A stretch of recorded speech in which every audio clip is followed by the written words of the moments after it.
Imagine building a global brand and watching it slip out of your hands while the world still says your name. This story isn't about winning fast, it's about winning first and still almost losing everything. This is the success story of Reebok. And if you think this is just another sneaker brand story, don't blink, because the most important moment comes later. Reebok didn't start as an underdog chasing giants. It started as a quiet rebellion. Imagine England, cold air, dirt tracks, a family obsessed with running faster than human limits allowed. Shoes weren't fashion, they were tools, weapons. Reebok's DNA was born from performance, not hype. And for decades, that was enough. But here's the first twist. The world didn't need better shoes anymore. It needed identity. And this is where the real problem began. Most people think Reebok lost because Nike was bigger. That's not true. Size wasn't the threat. Relevance was. Nike spoke to ambition. Adidas spoke to heritage.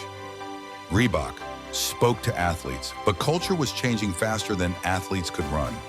And Reebok didn't see it coming. Yet. Then came a moment that looked like salvation, a risky bet that changed everything. Aerobics. In the 1980s, gyms exploded. Music got louder, leg warmers, bright colors, movement for everyone.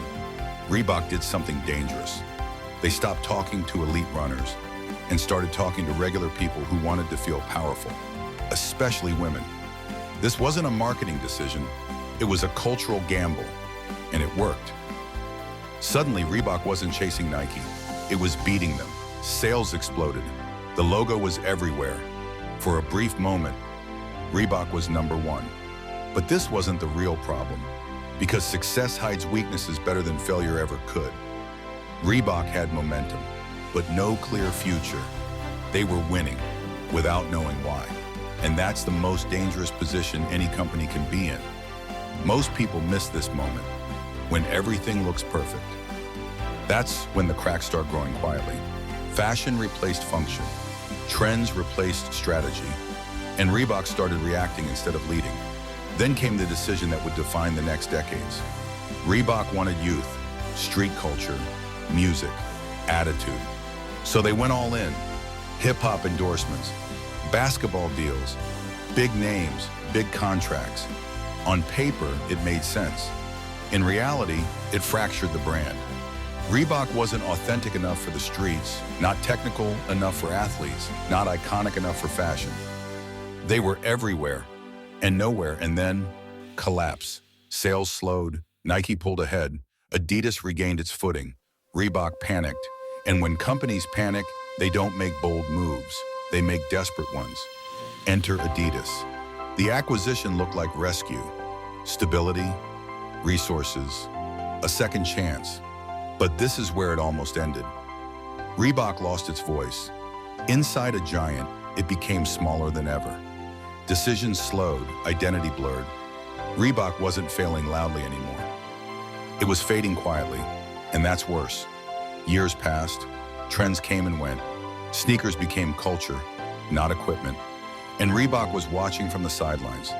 But the most dangerous decision came later.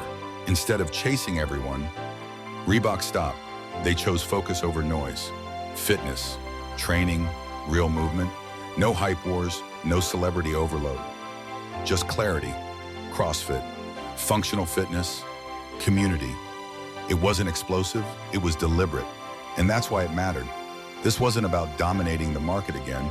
It was about survival. Reebok accepted something brutal. They would never be Nike, never be Adidas. And that acceptance became freedom. Here's where it gets interesting. While others chased trends, Reebok rebuilt systems, quietly, methodically. If you want to understand how global brands actually think and build systems, I've broken all these principles into a practical guide. Link in the description. Reebok wasn't trying to be everywhere anymore. They were trying to be right somewhere. But success always asks for payment.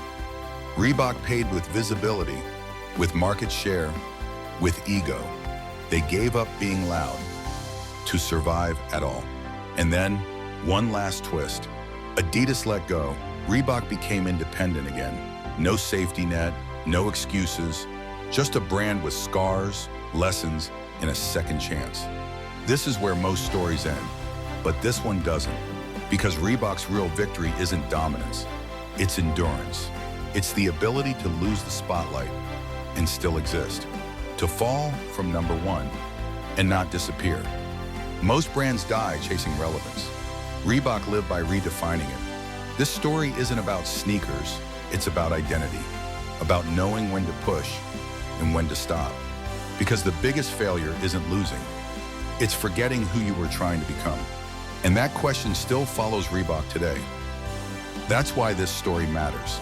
If you found this video helpful, please consider like and subscribe to my channel so you don't miss new videos.